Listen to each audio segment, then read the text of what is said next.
Komrat kasabasının yaratıcılık evinde her bir uşak zanaat canına göre bulabilir. Estetika gimnastikadan hem şahmat oyunlarından elden yapan işlerden hem tiyatro çevresineden. Мне nравится делать какие-то подарки, что-то Ben beğenirim başışları yapmak, severim tiyatro stüdyasına gelme. Peki kendimi duyarım, serbest. Здесь чувствую свободно. Вот. Меня вообще сюда привел мой младший брат. Он тоже до этого ходил, и мне стало интересно.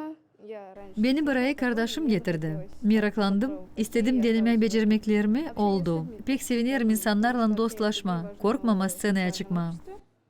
А также знакомство с новыми людьми.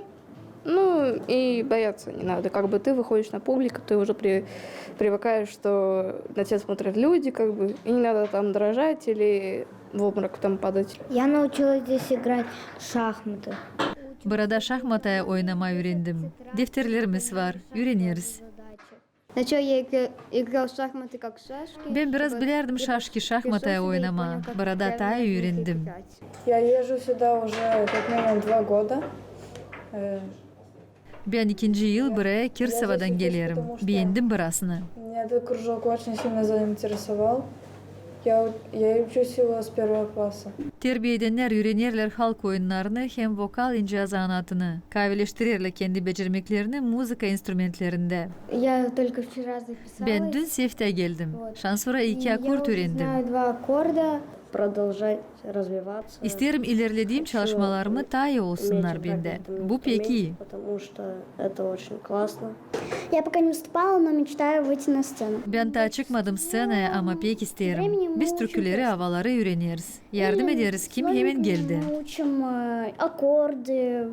Yürütücüler, nişanlarlar, hani böyle buluşmalar yardım ederler uşaklara açma kendi kolaylıklarını hem kurma dostluk atmosferasını. Шахматы, в первую очередь, мы учим их думать. Думать, анализировать, творить.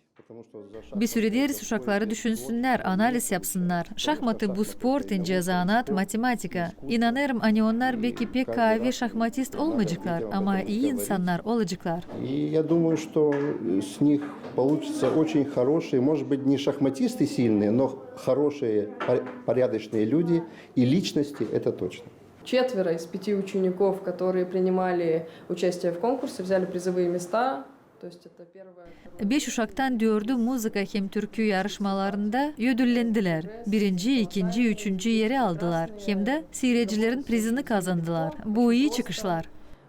Каждый особенный, каждый талантлив по-своему, и каждый ребенок показывает те или иные результаты.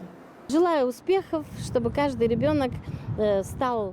Dilerim her bir uşak hangisi yaratıcılık evine gelir, aktör mü, oyuncu mu, resimci mi olsun. Ne canına daha yakın. İlerletsin sevgi zanatını da kısmetli olsun. Чтобы он развивался, чтобы он чувствовал себя счастливым.